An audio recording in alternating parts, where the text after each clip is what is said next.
आपने अभी जोन 1 देखा, अभी ये मेरा दूसरा जोन है।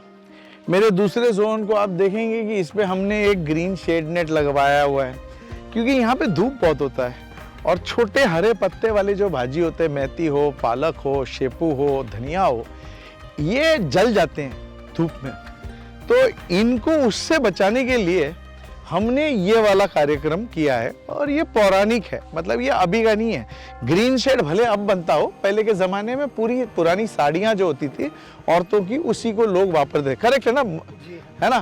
तो ये वही आइडिया को हम थोड़ा इंग्लिश ब्रेक दिया, लेकिन गाउटी स्टाइल पे बाम्बू, और देखो किस तरह से मदन जी ने बनाया हुआ है। तो चलिए अंदर चलते हैं और देखते हैं क्या क्या उग रहा है यहाँ पे।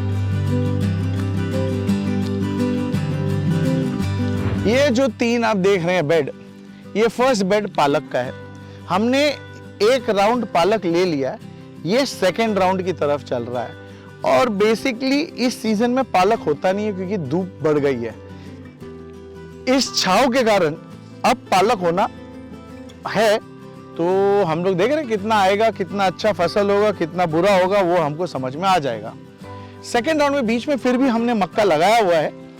और यहाँ पे अगर आप देखेंगे, ये हमने धनिया डाला था, और क्योंकि मैं शूटिंग के कारण बाहर गया था, तो हम लोग ने धनिया टाइम से निकाला नहीं, तो हम लोग ने धनिया को ग्रो करने दिया।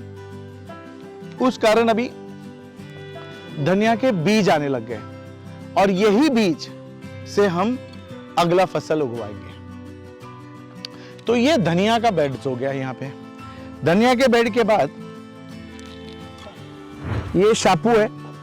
शापू का हमने पूरा खा लिया है, और ये बचे कुचे शापू है, तो अब इनको निकालने की वक्त आ गई है। तो ये शेपू का बेड है, और अच्छा फसल आया था शेपू का, करेक्ट। यहाँ पे तीनों बेड आप देख रहे हैं, इसमें अभी ऑलरेडी लग गया है शापू, धनिया और पालक।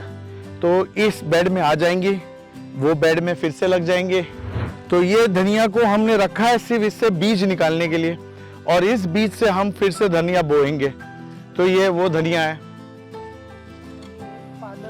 और एक हफ्ते पहले हमने यहाँ पे पालक, वहाँ पे मेथी है, और ये धनिया, ये 3 डाला है। तो मतलब 2 संडे बाद हमारे घर पे ये तीनों की फसल आनी चाहिए। बीच बीच में आप फिर भी देखेंगे कि हमने काफ़ी सारे मक्का डाले हैं, और मूली की पेड़ भी है यहाँ पे। यहाँ पे मूली भी है, मतलब कहीं पे भी हमने ज़मीन को थोड़ा भी छोड़ा नहीं है। हम मल्टी लेयर फार्मिंग का पूरा फ़ायदा लेंगे, यही हमारा उद्देश्य है। तो अभी तक हमने आपको एक पार्ट बताया जिसमें हम open multi layer farming with semi cloth के साथ एक छोटा सा पोर्शन का फार्मिंग आपको बताया। हमने ये भी बताया कैसा उसको इरिगेशन दिया है, हमने उसको स्प्रिंकलर इरिगेशन दिया है बाय द ड्रिप इरिगेशन। ये महिंद्रा वालों ने हमको मदद दी, और उनके वजह से आज हम इतना सारा चीज़ कर पा रहे हैं।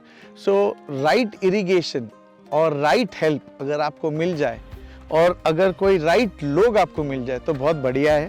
सर ने बताया, क्या मैं काम देखता हूँ, ये सब ये सही बात है, लेकिन मैं जब भी सुबह इधर आता हूँ, ये काम मैं काम समझ के नहीं देख रहा हूँ, क्योंकि मेरे को ऐसा लग रहा है ये मेरी खेती है, और मैं इसमें सीखना चाहता हूँ। क्या सीखेंगे, मैं और सीखना चाहता हूँ, क्योंकि ये ऑर्गेनिक खेती में हर कोई नए तरीका सीखने को मिलता है। क्योंकि एक कीड़ा अभी दिन में देखा, शाम तक वो ज़्यादा पौधे को ख़त्म कर देता है। ये प्रैक्टिकली जब भी मैं सुबह से शाम तक उसमें ध्यान दे के ये मेरा खेती समझ के कर रहा हूँ, और मैं ये फसल कैसा अच्छा बढ़ाऊँगा, यही सोच के काम कर रहा हूँ। Thank you sir.